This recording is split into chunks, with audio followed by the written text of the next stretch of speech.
And here I was saying that I was going to be taking a few weeks off. We see how long that promise lasted. But as we all know, the enemy doesn't take a holiday, so truth be told, we can't either. And you know what? I'm fine with that. Let's take a look at when performative extremism backfires. Ron DeSantis, the current autocrat of the People's Republic of Florida, is an interesting case study in why you never want to go full retard. A lot of people think they understand what's going on with that particular goofball, but a lot of them don't. But I think that what he's doing and why he's doing it is something that needs to be highlighted so we can understand how the political tectonic plates are shifting under our feet. Ron DeSantis' entire political platform hasn't been about policy at all. It's just trolling, doing anything to try to get a rise from the white right racists. If the goal was to own the libs, well, that hasn't happened. But to DeSantis, he's trying to get white right racists to pay him some attention. The operative term there being attention. So he goes to find any issue or arena where the racists say that this is going to offend or to be an insult to black people, and then he harps on that as much as he can. And his guiding star clearly is whatever's trending among racists online, usually 4chan, Reddit, the Daily Wire, or some other right-wing toilet, and then DeSantis says he's going to write a law to attack whatever the racists are whining about. He claims that he's at war with wokeness, and of course, whenever he talks about what constitutes wokeness, it's always whatever issues black people have supported or are interested in. Well, how is Ron DeSantis' war on woke going? About as well as you would expect. Right-wing nuts were doing their phony claims that Twitter is censoring them, so DeSantis decided to get some quickie attention for himself by saying that he's going to outlaw Twitter from being able to operate in the state of Florida, as if he, a state governor, has the authority to regulate an internet-based website. A federal appellate court knocked that one down. Then DeSantis and Florida's GOP-controlled legislature went for the big one, what was supposed to be the most important thing he's ever done in his whole empty life. He passed the Stop Woke Act, which outlawed any mention of race or even the term oppression in schools or workplaces. This was supposed to be his big anti-critical race theory law, and the white right loved it because after the uprisings of 2020, where they took a black eye, pun intended, they desperately wanted something they could point to and say, see, we're pushing back, and we're doing something that just violates the law to show you white power has no boundaries. They had obsessed about critical race theory as their particular chosen bogeyman, and they actually convinced themselves that this Stop Woke Act was some sort of big W by passing a law to attack critical race theory in the schools, workplaces, and government facilities. But then a federal judge struck down the employment portion of that law, which means that the school and governmental portions, which are currently being litigated, will almost certainly be struck down as well and on the same grounds. Rather than make critical race theory illegal, DeSantis has instead proven in federal court that critical race theory is constitutional and any attempts to outlaw it are unconstitutional. Exactly the opposite of what he and his supporters wanted. He even tried to enact a blatantly illegal voting district map. I guess after Shelby v. Holder, which gutted the pre-clearance provision of the Voting Rights Act, DeSantis figured a blatantly illegal voting district map should be a slam dunk. Instead, he got dunked on. So DeSantis has been taking L after L after L. His problem is that all these things he's been trying to get attention for by fighting against, they're only trending inside the right-wing echo chamber. The worst part is that even if all of his phony laws didn't get struck down in the courts, DeSantis was still damned to fail from the very beginning because he's not reaching anyone other than the brain-dead maggots who already agree with him, and there's not enough of them to get him into the White House. So all his political posturing is nothing more than right-wing racists talking to other right-wing racists, and that means nothing. Now, why has DeSantis not been on a tear about how the courts are totally corrupt for striking down his laws and how unjust it is that his phony laws are getting shut down across the board? Because first of all, as a law graduate, DeSantis knows full well that his laws were totally unconstitutional and would never survive even the first court challenge, nor were they supposed to. This was his clumsy get out the vote effort. That's the first reason why he's not up in arms about these laws getting struck down so quickly. And the second reason is because DeSantis desperately wants to project the image of being a winner, like his would-be idol Trump. He knows that memories are short, especially among his inbred base. face. All they do is ingest a steady diet of false news, Fox News, which never shows Republican defeats. So DeSantis' base is safely confined in their bubble where they won't hear that all his phony laws have been struck down by the courts already. All they'll remember is that the laws were passed, and far as they're concerned, he's just running the boards. He's succeeding and can't be stopped, because the last thing they remember was the laws got passed. They don't know that he's been defeated across the board on the very laws they love so much, but since they don't know that, and they aren't likely to find out, why tell them? You haven't heard much about Ron DeSantis' defeats, have you? Hasn't been a whole lot of wall-to-wall coverage from that, certainly not by the white left media, and I'll explain why the white leftist media has decided to only publicize DeSantis' hate-mongering legislative victories, quote-unquote, but ignore across the board how all of them have been knocked down by the courts. But before we get to that, let's look at why Ron DeSantis is doing all this. He didn't start this asinine performative extremism until Donald Trump was out of office, and that was deliberate. DeSantis couldn't try this nonsense with Trump in the White House because DeSantis himself is a nothing and a nobody. DeSantis only won the Florida gubernatorial race by 1 measly percentage point 4 years ago. Now, when you're running against Andrew Bussy Gillum with all the scandals that he had, and the fact that this man is barely qualified to be dog catcher, much less governor, and yet DeSantis only beat him literally by a hair. If you have this much trouble beating Andrew Bussy Gillum, you know you got some problems, and clearly DeSantis knows it. Now, the white media says there's more registered Republicans in the state of Florida for the first time ever. DeSantis is up for re-election this year, and he is beyond desperate to remain in office. But the fact that he has to go to these lengths in a state where Republicans are the majority shows that he's not confident at all that Republicans will support him. He can't even motivate Republicans to want to turn out to vote for him. He's scared. He should be. Well, mediocre minds think alike, and that explains why he brought in a clown like Christopher Rufo to be his strategist. Ron DeSantis has been running not against the Democrats, but against black people. That's who this fool is running against. He's not running against Charlie Crist or what's-her-name. DeSantis' opponent is black people. It's open, unabashed, anti-black racism, and that's the entire point. The white fragility is what he's appealing to, the people who are terrified they'll have to compete for the first time in 500 years. Now, where did a bottom feeder like Christopher Rufo even come from? The late racist Andrew Breitbart was obsessed with the white right getting into the movie business because, as he liked to say, politics is downstream culture, media is upstream culture. So if you're going to shape where the culture goes, you have to shape media. And to them, at Breitbart, that meant making movies. And he wasn't alone in that viewpoint. Steve Bannon tried his incompetent little hand at making movies. Well, it seems the old saying is true that politics is for people who are too ugly to be actors. These guys have taken that literally. But Bannon wasn't the only butt-ugly racist who wanted to see if he could get into the movie business. Ben Shapiro, has also been trying and failing to become an online movie mogul. And another of this clown car of creeps is Christopher Rufo. He, too, is a failed filmmaker who didn't have the brains or the talent to make anything that anyone would want to see. He's in good company. He thought that he would fill the void left when the racist and convicted felon Dinesh D'Souza got himself locked up. D'Souza, you'll recall, tried to become the Michael Moore of the right with his anti-Obama documentaries. I'm sure you've noticed a pattern forming here. Anyway, Rufo's attempt to become the Spielberg of the right didn't pan out, so instead he went looking for another service gap to fill, this one left by a Republican consultant Frank Luntz, who slithered away into obscurity. For those who might not remember, Frank Luntz made a name for himself by using focus groups to manufacture phrases meant to con people into thinking the way the GOP wanted them to, regardless of what the objective reality was. For example, Luntz famously came up with the phrase flip-flop to describe 2004 Democratic presidential candidate John Kerry based on how Senator Kerry had changed his position on the Iraq War.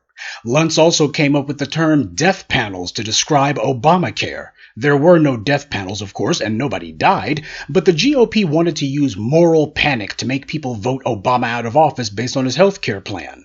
Luntz's efforts failed, which probably explains why he hasn't been seen or heard from in any appreciable capacity since 2010.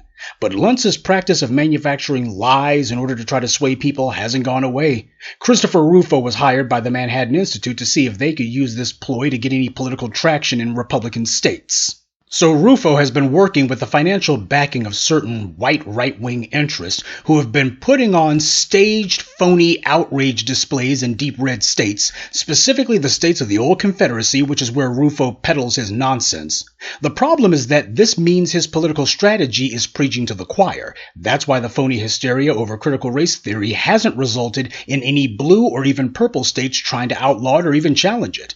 It won't influence nationwide elections because Rufo's propaganda is only popular in one region of the country. That's not a national strategy. Everyone recognizes the phony CRT hysteria for the racist agitprop that it is. That's where Rufo shows that he's a failure compared to Frank Luntz.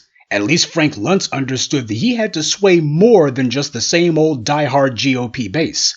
Luntz knew that he had to sway or scare or otherwise influence people who didn't agree with him. So Luntz had to craft messages that would appeal to centrist and center-leftist people too. Rufo, on the other hand, has gone whole hog for the right-wing Kool-Aid, and it's all about riling up the base. Get 'em mad and keep 'em mad, because that's the only way to keep that pack of inbreds and lunatics engaged enough that they might put down their meth and mayonnaise sandwiches long enough to vote.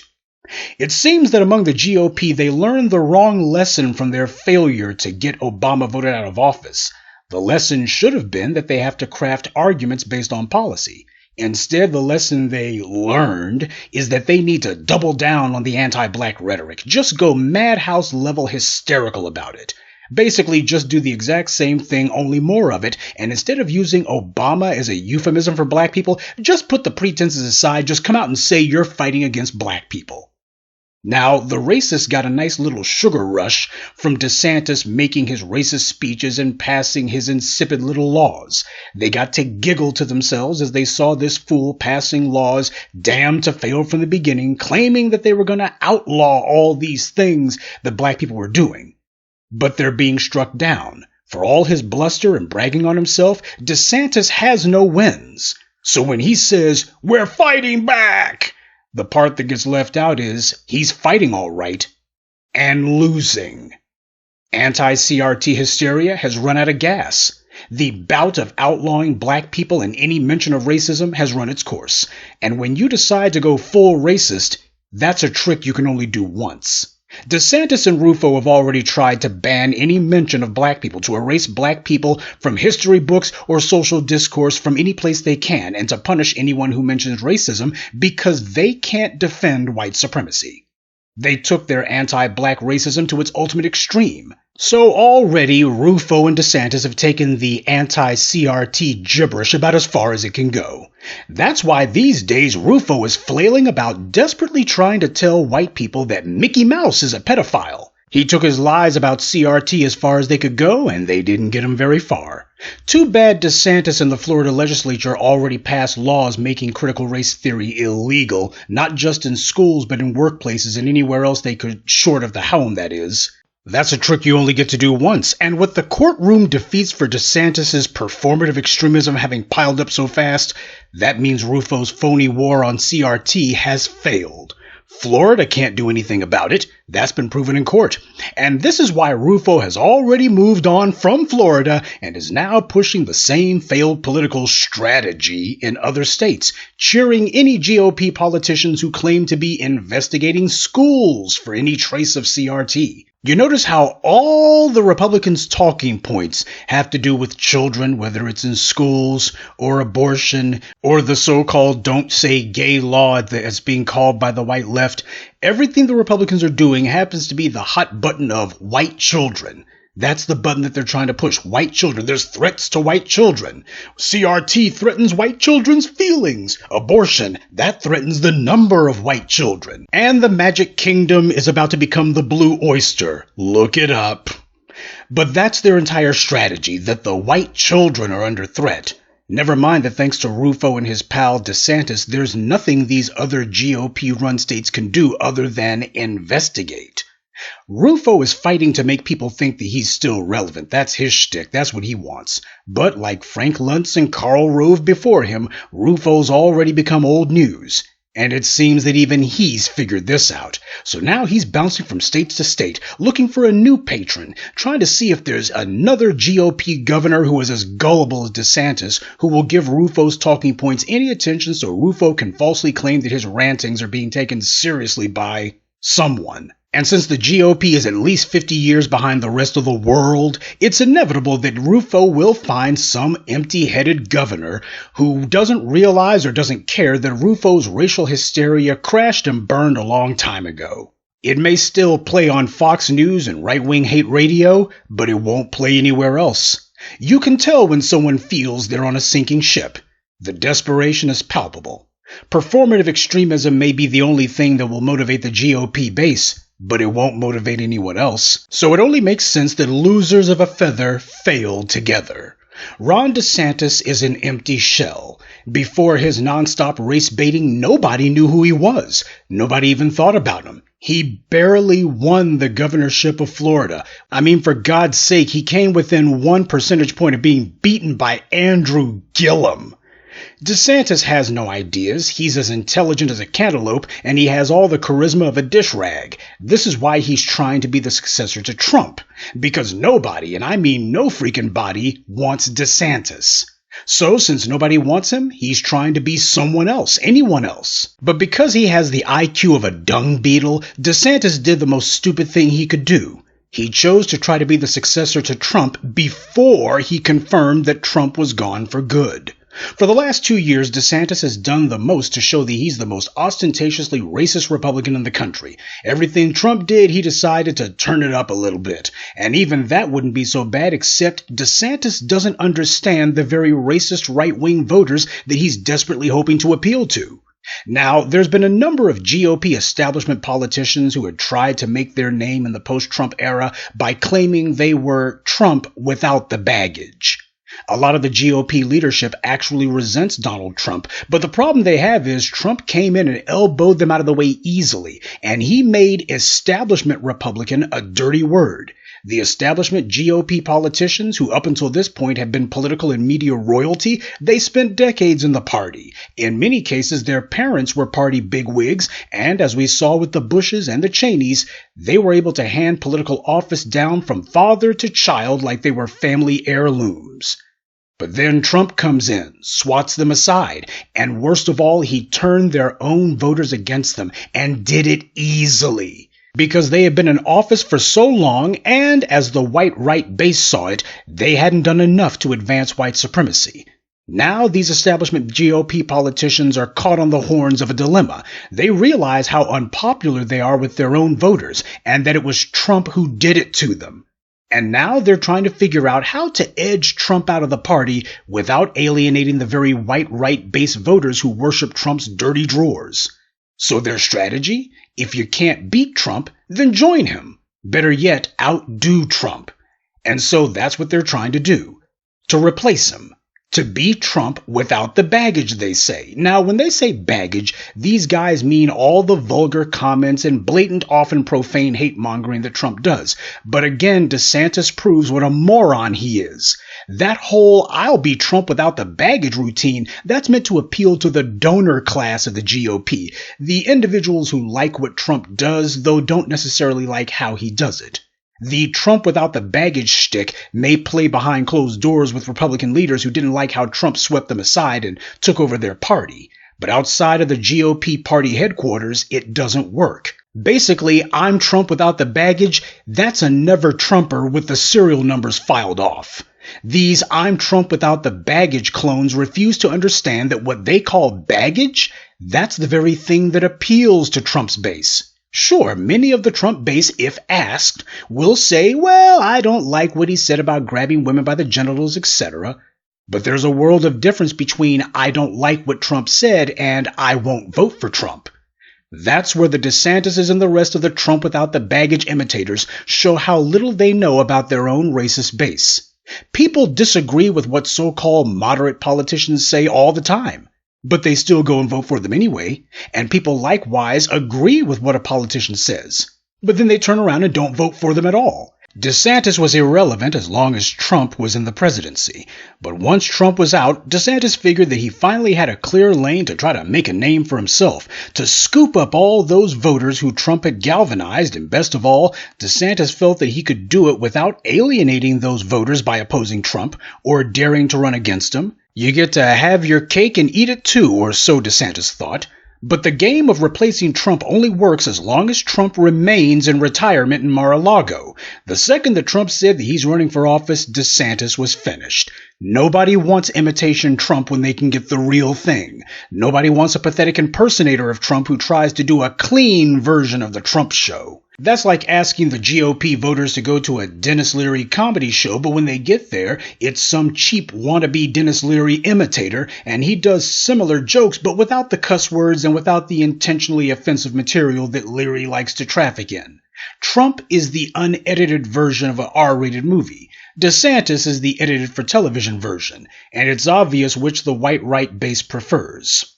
DeSantis' so-called momentum has begun to stall now after the FBI raided Trump's Florida mansion. DeSantis may still limp across the finish line in his gubernatorial re-election campaign, but that won't be the springboard that he needs it to be to the presidency because Trump is in the way now and there's no way around Trump. And Trump could care less what happens to DeSantis. Trump's trying to save his own hide. He will continue to play the part of the beleaguered leader under siege by the deep state, and the brain-dead minions who follow him will show their white rage because that's the only principle they have. The same white mob that failed to protect Trump from losing office in 2020 will now get to pretend that they're finally going to protect him from federal prosecution this time. In the meanwhile, Trump is center stage again, just like he likes it, and no Republican with any sense is going to openly criticize him or oppose him or say the party needs to move on, especially not after this last week where Trump made examples of practically all the House Republicans who voted to impeach him, including Liz Cheney. Trump is the only galvanizing force the GOP has. Without Trump, the Republican base won't switch to the Democrats, obviously. But what they'll do is, they'll just sit at home. So now that Trump is strongly hinting that he's going to run again in 2024, DeSantis has left himself with no way out. DeSantis can't run against Trump, not simply because DeSantis is a brainless moron with no charisma or pull, who even Republicans won't vote for, and all he can do is be a political troll, but worse than that, because DeSantis' entire gimmick is that he's the successor to Trump. That's his identity now. Now that con game will work against any opponent, even other wannabe Trump clones, but the one person that it won't work against is Trump himself, and that's who DeSantis is up against now. DeSantis is trapped. He can't run against Trump, but he can't campaign for Trump either. DeSantis has spent, or rather wasted, the last 2 years trying to convince people that he is the successor to Trump. He's the Trumpiest racist of all the non-Trumps. He wants to be president, period, and he doesn't want to wait. DeSantis can't pivot to be a Trump fanboy. DeSantis has refused to say that there was election fraud in 2020. He's made very careful not to do that. And don't think that Trump hasn't noticed that DeSantis hasn't echoed the 2020 election was stolen line. Trump lives in Florida, and DeSantis is governor of the state. Trump uses the 2020 election as his litmus test for who should be in his political party. DeSantis' silence on Trump's claims of voter fraud have not gone unnoticed, but DeSantis knows that if Trump ever pointed this out, he would be toast. If denying the results of the 2020 election is the GOP litmus test, then DeSantis has already failed. Now, could he beg his way back into Trump's good graces? Not sure. Mitt Romney tried, and we all know how well that worked out. I'm sure DeSantis is desperately hoping that Trump will let him be his VP running mate, so at least then he can get to D.C. in some shape, form, or fashion. The problem is, Trump demands loyalty, read mindless obedience from those around him. Trump doesn't want an ambitious vice president. That's precisely why he chose Mike Pence to be his running mate. DeSantis, however, has made it excruciatingly clear he wants to replace Trump. Also, Trump doesn't believe in sharing the limelight with anyone. So DeSantis has truly painted himself into a corner. Now what needs to be remembered is that DeSantis and his ilk knew that these racist trolling attempts would fail. These laws weren't meant to be permanent. They were meant to get DeSantis invited on Fox News, get him some really noisy coverage, and get him some big attention, and the craziest right-wing nuts out there would look at him and say, hey, this guy could be the next Trump.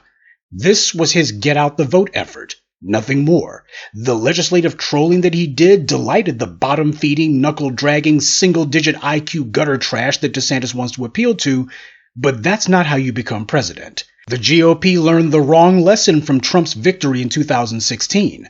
The lesson should have been, when Democrats don't have black support, even the most unqualified Republican puke can easily win the presidency.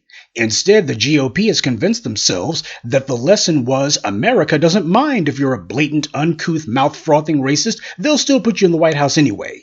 This delusion appeals to them so much because they desperately want to believe it's true. They need to believe it. But they're wrong. In 2016, black voters stayed home in the battleground states, Michigan, Pennsylvania, Georgia. But make no mistake, there are no battleground states. It's battleground cities. When the white media and the DNC say Michigan, they mean Detroit, and to a lesser degree Lansing. When they say Pennsylvania, they mean Philadelphia and Pittsburgh, the two black enclaves. When they say Georgia, they mean Atlanta. Trump's 4 years of nonstop race baiting galvanized the white right, but it also galvanized all those black people who stayed home in 2016 too. Hillary found out what happens when black voters are angry. Trump found out what happens when black voters are scared. The fact that DeSantis' own trolling his legislation has been knocked down by the courts proves that he's an idiot, and it also shows that Chris Rufo and his racial hysteria about critical race theory is not some political juggernaut. This nonsense only plays in blood-red GOP states and nowhere else. It's not sweeping the nation, and yet the white media wants black people to believe that it is. The white media's goal here is to use propaganda to convince black people that we gotta back down from all these demands. Stop it with all of these demands, especially punishing the police. You gotta stop it with all these demands. In fact, black people, you gotta understand you're politically radioactive. Oh, you thought you were running the boards 2 years ago. No. It's different now. This is the white lash, and all you black people, you better keep your heads down and keep your mouths shut. Because you guys are political suicide for anyone who sides with you. They gotta stay as far away from you as possible. Don't you see all these angry white people? That's what the white media's coverage has been meant to say loudly and clearly. It's meant to justify Democrats lying and claiming that anything black people want is political suicide, because look at all these GOP states and the laws they're passing. Yeah, all these laws that are immediately getting smacked down in the courts. The white media knows that. What they don't know is whether you know it. There should be wall-to-wall coverage of Christopher Rufo now, pointing out how his race baiting has utterly failed, but your so-called left-wing white media, they're not fixated on critical race theory all of a sudden now that the courts are upholding it. Rufo has been laying low, but your CNNs and MSNBCs haven't been trying to flush him out. Rufo knew, as I told you, that the white crisis actor racists at the school boards was just a stunt for the red states, people paid by right-wing think tanks and GOP front groups to put on their political theater and act like they were angry, and they would rely on Fox News and right-wing hate radio to signal boost their phony, nothing-burger political stunt. It was a completely and thoroughly self-enclosed political operation. And a compliant so-called left-wing media, they would simply stand back and allow this to happen. They would boost the part about, oh, look at all these angry white people. But when their efforts failed, they would remain quiet. Well, Rufo and DeSantis, they got everything they wanted. Their anti-black agitprop became law for a hot minute. They campaigned against woke. Well, woke is still standing, and their racist trolling is not. See, the problem is that black folks proved that we could force changes on the system without passing a single law or winning a single political office. That's what the uprisings of 2020 proved. That's the real problem that racists like DeSantis and Rufo have. This whole legislative trolling that they're doing, this is not a political advance. It's actually a political retreat. They understand that you can't outlaw public sentiment. If the public is behind a policy, or if they're not willing to fight it, then there's no law that's going to change that. That's why they're doing all this legislative trolling. It's the absolute feculent dregs of the white right who are giving the middle finger to the black community with their dying breaths, but anti-black racism isn't going to save them. Ron DeSantis' own political grave will simply read, "Here lies the pathetic would-be career of yet another racist politician. He thought he could ride the horse of anti-black racism to glory, and he got crushed by those same black people."